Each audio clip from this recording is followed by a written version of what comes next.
I am Shylo Bijold, and today we have the Dr. Joe Vitale. Let's get started. Oh my gosh. Okay, so everyone knows you from The Secret. You are a best-selling author, you're a spiritual teacher, and I'm just super excited and humbled that you came on and are going to share with us today. So say hello to our listeners who may not know who you are, but most of them do. Well, hello and happy new year. And thanks for having me here. And a lot of things we can have simply by asking for them. You asked to interview me and I simply said, sure, yes, here we are.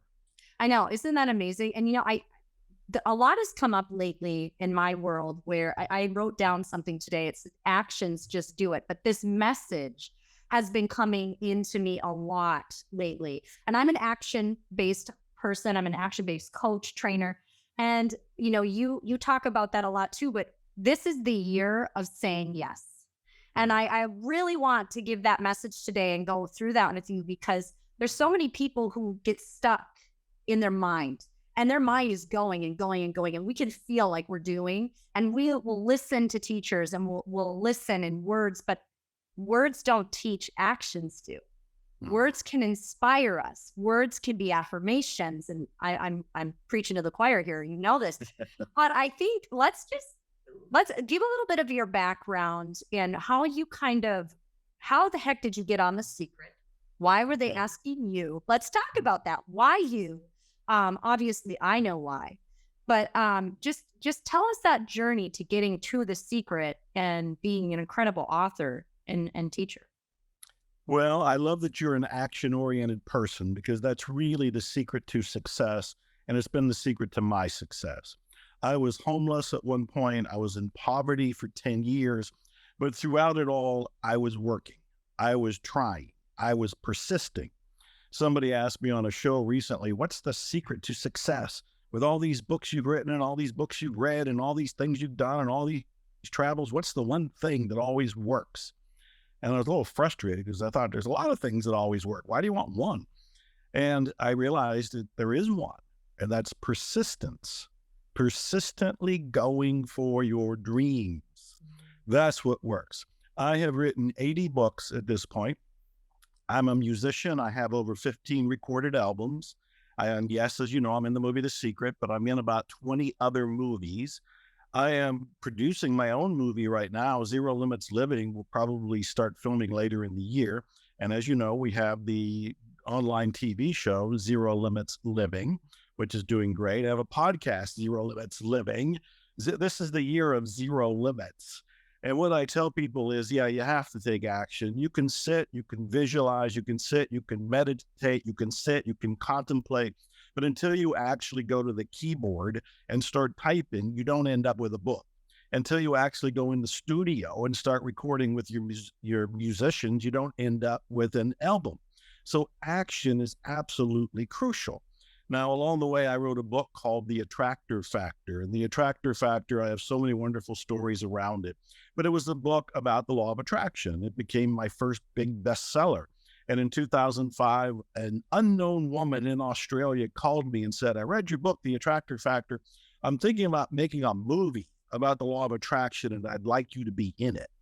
And I thought, she's just a flake. I hear from people that have ideas all the time. And as you know, don't take any action. So I politely said, hey, if you get it together, give me a call, and maybe I'll be in your movie. Well, she did get it together. She did give me a call, and I almost said no. This is important to your theme. I almost said no because I was so busy at the time. And she made it easy. She said, I'll fly you to Chicago. I was in Texas. She said, I just need you for a couple hours. I'll fly you right back the same day. And I just remember thinking to myself, every turning point in my life came from saying yes. Even when I didn't know how to do it, when I didn't know what would work out, there was no guarantee of success. There was no assurances of anything working out in my favor. But there was that little sneaking philosophy or insight that said, when you say yes, you're going with a current and a stream that can take you to great success. Well, as we know by now, I was in the movie The Secret, and The Secret 16 years later is still traveling around the world and shaking people and inspiring people. And for whatever reason, I'm one of the 5 or 6 people that people seem to remember that's in the movie. So that's that's the quick short story, the I helicopter like view. that. Well, I think the whole theme, like we're going with, when I look at my last year, so when you say you've been homeless and you just were persistent, I think it's so funny because we are the people that we're called crazy. We're called crazy until people see it, right? Right. You go around it, and that's why sometimes you say you don't have to tell everybody everything you're going to do. Let them see it because everyone is a critic. Everyone, if I say, I'm going to do this, this, and this, like, oh, I don't know how you're going to do that. And then all of a sudden, these seeds of doubt happen. And so, what I've done in my life is really get my circle into a very, very small. That doesn't mean I don't love on everyone. It means what I share with people, it's very limited to a certain amount of people because you can't allow people who are not at this level or cannot see past maybe themselves sometimes. They're stuck up here and it can really stop you. And last year was a very big pivoting point for me. I got separated from my husband. I moved out. I moved to the city. I don't like the city. And now I'm kind of liking the city. But it was just like every day I kept saying, take one action every day. Even if it's just one, get up, make your bed, take one action towards your goal. My goal was to get my voice back. My goal was to get my voice back out because I had been shut down for about 3 years. I was in hiding. I went through a bad lawsuit that was mixed with alcoholism. And then I spiraled and I had to heal myself. And so in that journey, I had specific goals for the year. And I just every day, no matter how bad it got, no, if I was sad, crying, ever, I got up and I did the things I needed to do. And that was all about taking actions. And I think it's a big deal because I see a lot of people who can go one or two ways with the message of being grateful and manifesting. We love that. They miss the action part though. Like people will be like, I meditated all day. I was positive. I said affirmations. But what were you doing? You can't sit at home and look around and be like, I'm going to buy the penthouse upstairs. Okay, that's great. How are you going to do that? What are the actions you're going to do that? I think people miss that part. And it's really important to know that this is the year to say yes, yes. Okay, so what are you doing currently right now? Saying yes, obviously, you have so much going on. What are you focused on right now? Well, my life mission is to inspire people to go for and achieve their dreams. And that has been the case for the last 3 decades or more. So all the books I'm writing, the music I record, the shows that I'm filming, all of this is designed to help people awaken to their inner power and to start to go for or in the direction of their dreams. And I'm obviously a big action taker guy. It's ironic that in the movie The Secret, I'm the guy in the movie who says you have to take action. I actually say it's your job to take action. And a lot of critics of the movie say there's not enough in there about action and nobody's talking about action. And it's this self-sabotage that goes on in a lot of us where we don't hear what's actually being said because we don't want to hear it. So a part of my work is to help people to awaken. And I'm doing that in all these different things that we're talking about. And that's what I'm doing even right now. I said yes without knowing anything about you or your show. I said yes because Candace, who's producing these things, had asked me to do it. And I just thought, say yes. So I said yes. When a producer came recently to tell me he wanted to make a movie about one of my most successful books, which is called Zero Limits, I did a little meditating, but I said yes. I've also found that I'm a big believer in having giant dreams. But as you were talking about, some people can bring you down, some people can encourage you. My rule of thumb is only share my dreams with people who can help me attain them. If they cannot participate on some level to help me attain whatever the dream is, then I don't want to tell them the dream. Because even at the level of success that most people would agree that I have, I keep my dreams, my goals, my intentions, my visions to my chest. I do not blurt them out. I am very careful about who I talk to. Why? Because I don't want anybody to rain on my parade. Napoleon Hill, who wrote Think and Grow Rich, said the number one reason people fail is they listen to family and friends. family and friends, in a very general statement, are all going to be thinking in the same kind of protective and victimhood mentality. They're not used to saying yes. They're used to saying no because they want to play it safe. They want to live in their comfort zone. So to answer your question, all of my work is to help illuminate this little box of limitations that we all live in. And believe me, I've been in it. I'm still in it because I'm still growing. I'm still stretching. I'm still going for more. But when I was homeless, I couldn't see beyond my nose. When I was in poverty, I just saw little limitations around me for survival. But as I kept collapsing those and kept moving forward and kept expanding those, I can go for bigger and better things and say yes to colossal opportunities. Like, would you like to be in a movie that is going to make history? Right.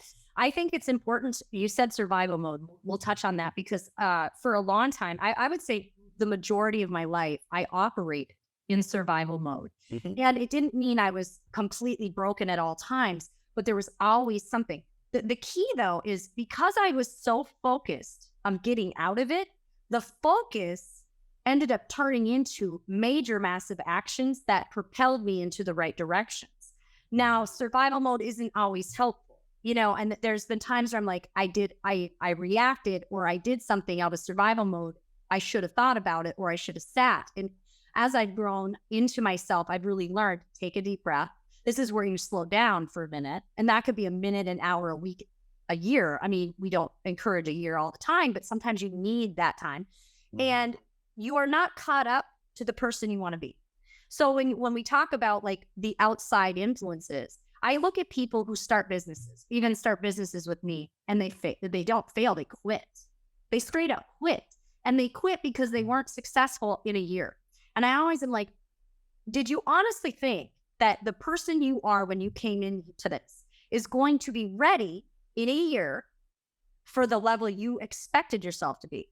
And now some people can be, but did you do the actions to be ready? And I always, say this, you need to make a lot of mistakes. It's like nobody just comes in, says yes, and it's instant. We are successful in a second. No, we said yes, which led us to the next yes, which, we might have fallen down, we stumble, but we get back up and we keep going. What I see in a lot of people, entrepreneurs and people who really have been, in this hamster wheel, is they get the no's or they get stopped by family or they get stopped by a life event. And they're like, I guess it wasn't for me. You're like, no, this is the resistance shows when you need to push forward. This means you got to keep pushing towards those goals because that resistance is showing you it's time. Now you either have to level up and is emotional. Everybody needs to grow. And then you have the ladder. The other thing is the ladder of the emotional intelligence. You might be up here, but when you're talking to other people, this isn't that you're better or lower. It's just that your emotional intelligence might be here. If you're talking to somebody 3 rungs down, they can't identify with you. So stop trying to make them identify with you. They have to level themselves up. You can't do it for them. I'm preaching to the choir, but I mean, your thoughts on that. I love what you're saying here. What you're illustrating is something that I've discovered to be one of the fundamental secrets to success.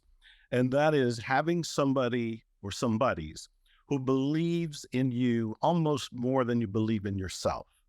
Now, you sound like a remarkable coach because you're saying all the right things that I've learned that work.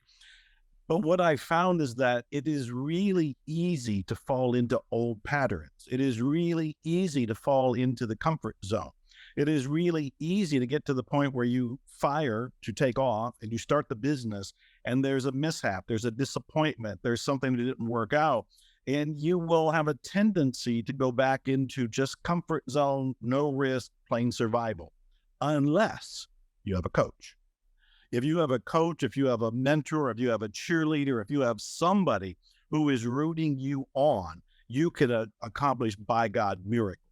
This is what I've seen in my own life. I have been very fortunate that even when I was homeless and in poverty, there were people who noticed something in me and encouraged it, even when my mindset still sucked. I was still scrambling and persisting, and I was working, and I wanted to be a published author. But a large part of me was dragging my own resistance to the idea. I was dragging my own self-doubt. I was dragging my sense of worthlessness. When you've been homeless or in poverty, your self-esteem is pretty much zeroed out. And so to continue wanting to write, that was a big deal for me. I still had the blip of a dream going off on the radar screen, but I needed other people to say, you can do this. You have to hang in there. And I believe that even today, certainly you can do it alone. People do it alone all the time. I'm saying that it's easier and faster if you have a coach, if you have a mentor, if you have what I call a cheerleader of one sort or another. You sound like a golden coach. You sound like somebody who could really make a difference in people's lives and probably are exactly doing that. So there you go. I agree with you. And the thing, I just saw a picture of J.K. Rowling, and it was when she was writing Harry Potter in Scotland. And it was just a picture of her. And, someone will say, well, she didn't have a coach. No, she had the strongest wife on the planet. She was losing her home, and she had a little baby looking at her every day. And so when you have a strong why, you can accomplish anything. And we hear that a lot. It's used, it's overused, but it's so true. The why. And when I say your why, yes, your why needs to make you cry. No, no, no. Your why has to drive you through the mud. Like, it has to be so bad. And so at one point in my life, I was homeless, not homeless without anywhere to go. Homeless. I didn't have a home. I didn't have anything. I had a little girl.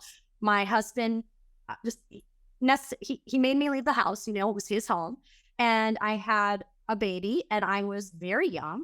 And it was like, that was the moment. This is what I said to myself. I'm like, I will never let somebody else determine what I'm going to do. And I'm not even angry at him. We were both very young.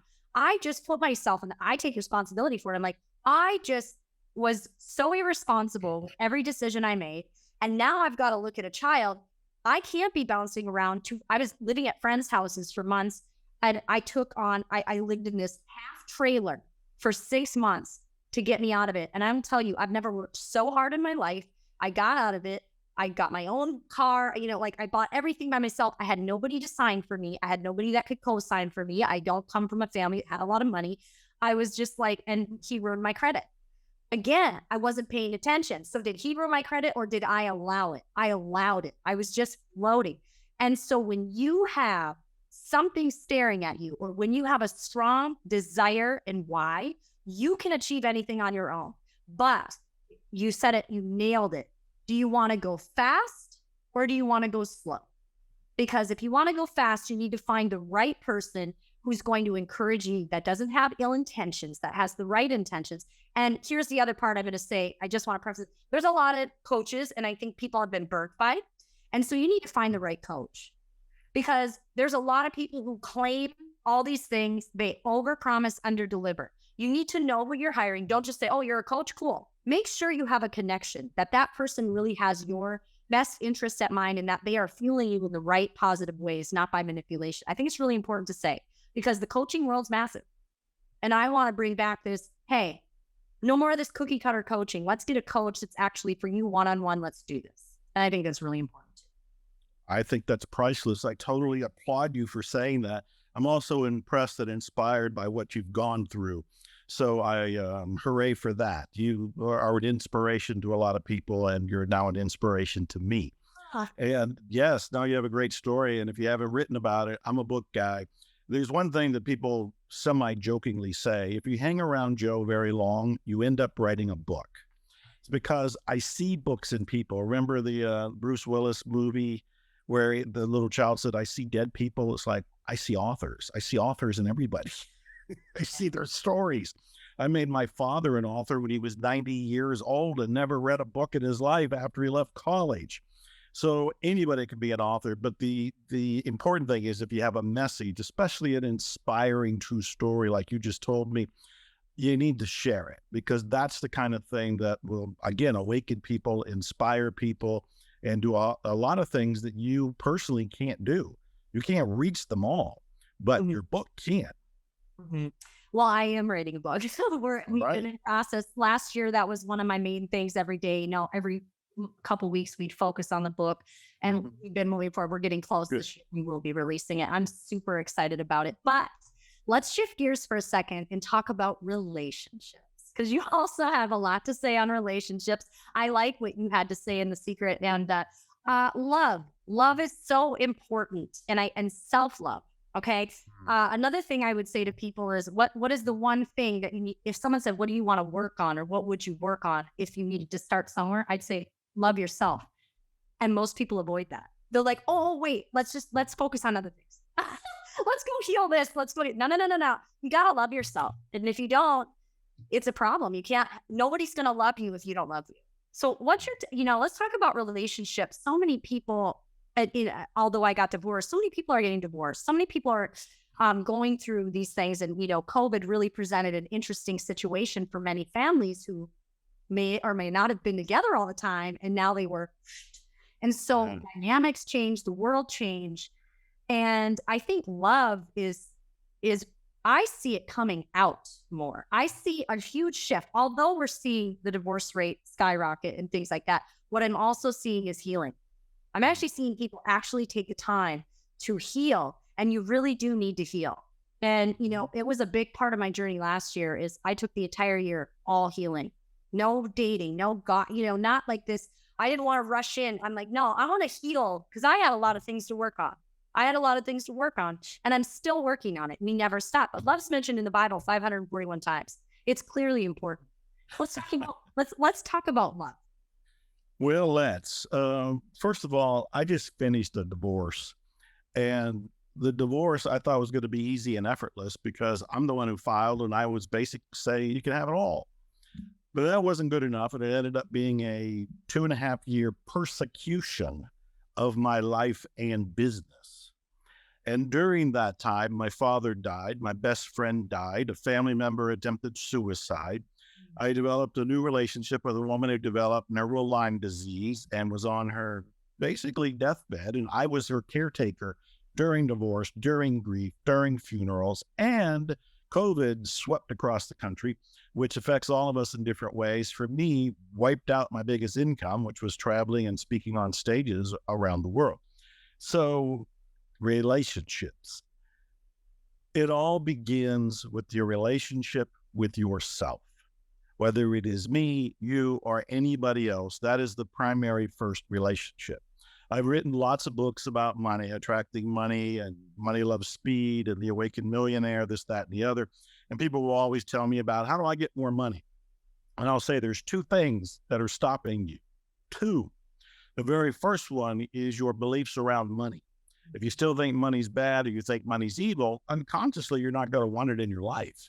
You'll need it and you'll ask for it and you'll act like you want it. But as it gets close, you got to keep it away. Or if it gets into you, you're going to get rid of it right away. So you have to make peace with money and realize money's neutral. And there's a lot that we can talk about on that alone. But the second one is your relationship with yourself. Because if you think you are lacking in some way, not deserving in some way, not good enough in some way, not lovable in some way, then you will not allow yourself to have good. You will not allow yourself to experience the peace, the prosperity, the plenty that is actually all around you. And again, I know all of these things firsthand. When you're homeless, when you're in poverty, and I'm sure you realize this and know this and remember this, your sense of self is pretty much kicked to the dirt. You have to rebuild that relationship with yourself. So that becomes the primary first relationship. By extension, we're in relationship with the world, with everybody else. All the things that we want are going to come through a relationship, whether it is with a partner, a romantic partner, or whether it is with a business partner, whether it is with you and your clients or something else.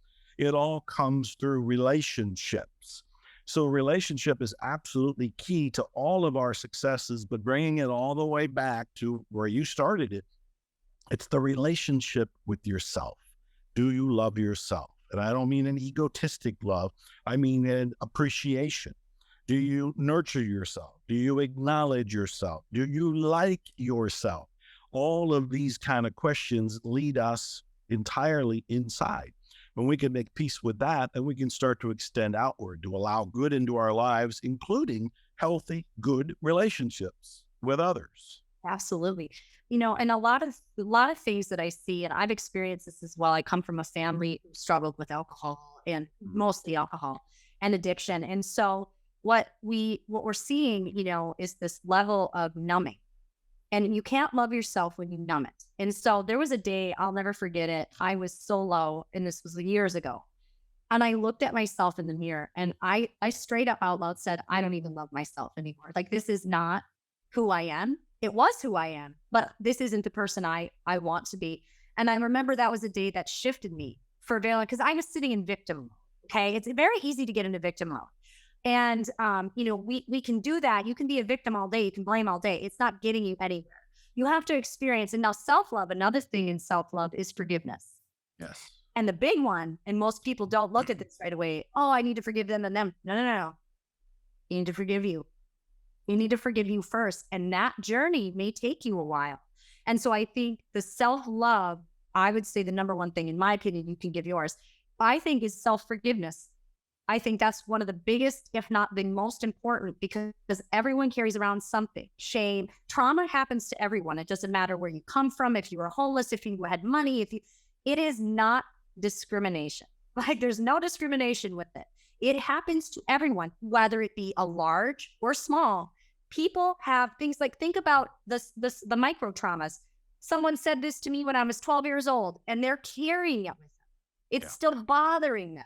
And so we have to heal this. And as you continue in your growth and your self-development, and then as we wrap up with this, what are your thoughts on, continuing and going? Like, I think I'm healed. And then all of a sudden I'm like, well, I better heal this. Like, all of a sudden I'm like, oh, like Louise says, there's the boulder. I'm like, there's that boulder again. I got to go heal that. I got to heal that again. I'm like, oh, or I didn't heal it enough. Or maybe there's another area that I just didn't look at. It was like, Yeah, I don't think there's a finish line. I think that we are constantly growing because we're constantly evolving. If I had to say there was a goal, the goal is to awaken. But what are we awakening to? I think we're awakening to our divine inner power, which can help us lead a more concrete, in control, victor oriented kind of life. But as we are going through the process of awakening, we're all wounded. We all have our stories to tell. They're all different stories. And if we sat down with anybody that's watching here, we can all have some tear jerkers and go into a nice whining kind of a party. But what we want to do is forgive. And you are absolutely correct. It is forgiving yourself first, even forgiving ourselves for our perceptions of other people who we think need to forgive us, or we need to forgive them. All of this, either way you look at it, is coming from inside you, inside the individual. There's a Hawaiian healing method that I've written 3 books on. The very first one, Zero Limits, that I alluded to earlier. And this Hawaiian healing method is called Ho'oponopono. And Ho'oponopono is all about self-forgiveness by saying 4 unique phrases inside yourself as you're feeling whatever the turmoil or the wound or the story or the belief happens to be. These 4 phrases can help rectify it, clear it, delete it, improve it, replace it. And just so I can be complete, the 4 phrases are: I love you, I'm sorry, please forgive me, thank you. Simple. I love you, I'm sorry, please forgive me, thank you. And you're not saying these to another person. You're not even saying them to yourself. You're saying them inside yourself, almost like a prayer or petition to the connection to the great something, to God, to the divine, to the cosmos, to the universe, whatever you want to call it. By doing this, we can start to forgive ourselves. We can start to erase the luggage we keep around us, the luggage we've been carrying for the longest time.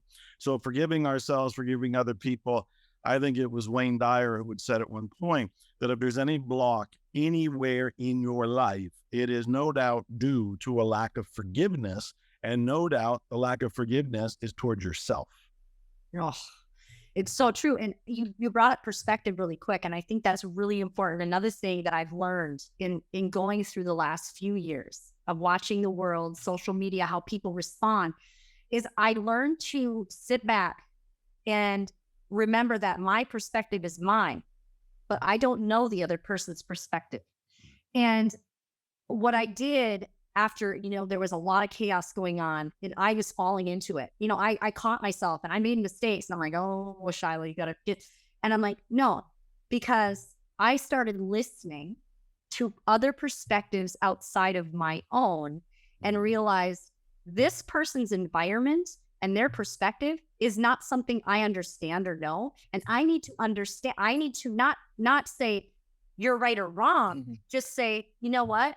That's a different perspective. And I'm going to think about that. And I think if more people could understand that, yes, you have a lot of emotions and you're tied to what you feel is right, wrong, whatever.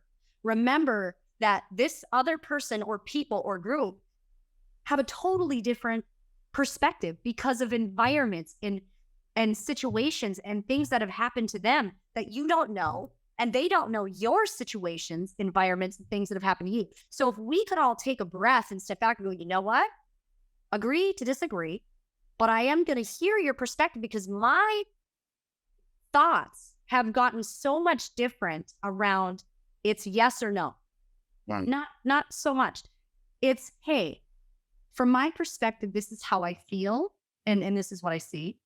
But I'm open to hearing yours because you never know what someone's going to say that might go, wow, I never thought about it that way. I never knew that. And you might be open to a whole new world. That could be fabulous. And it's the same with meeting people. When you say yes, let's go back. And as we close the show, when you say yes, saying yes to the show, saying yes to the movie, saying yes to any of it. When I say yes, and it could be big or small, even when I'm tired or when I'm like, oh, that's a lot of work. I'm like, no, I'll do it because you're going to either be connected to somebody you never knew that could say one thing to you that could totally change your life. And that's happened to me so many times. And when you are open to receive, that's the other thing. Saying yes also means you're open to receive. Yes. You need to be open to receive because all these people, oh, no, you're just pushing away the great abundance that's there for you. All the things I've said yes to always led me to something even better. And it always led me to the greater goal, even when I didn't know it, which I think people need to stop being so afraid. Stop being so afraid. So as we close, what are your final thoughts? And then I want to know what is your next, I know you're doing 100 things, but if you could say one thing, what would be your next move or what you want to bring to the world? What is your message? That would be a more clear way of saying it. All right. Well, my message basically is we're all going through something. In fact, that was one of the songs I wrote many years ago that's been well received. Everybody's going through something. You, me, every single person watching. The news is that what you're going through is going to change. It's going to change by itself because it's the nature of life. Life has its own momentum. It transforms all the energies, including you and me, into something else. Life is the great recycler. However, you can direct the change with intention, effort, action. And what that means is when you start choosing, how do you want to be? What kind of life do you want to have? What do you want your days to be like? What do you want to have in a week, in a month, in a year, in 5 years? And just play with possibilities. Kind of turn off the critical part that goes, oh my God, to do that. Because we don't know how. When we set up these desires, we just know what and why. We don't necessarily know how. But when you start to direct where you want to go with the intention, and then you start moving with those action steps, you actually move the universe to rearrange people and places, including yourself, to make those dreams come true. So if I can be homeless and go through poverty, if you can be almost homeless or homeless in the way you defined it, and look what you're doing now, then everybody can change. We're not unique. There's plenty of stories out there. So hopefully my message is one of inspiration. You can have, do, or be what you want. Choose it, intend it, take action, move towards it.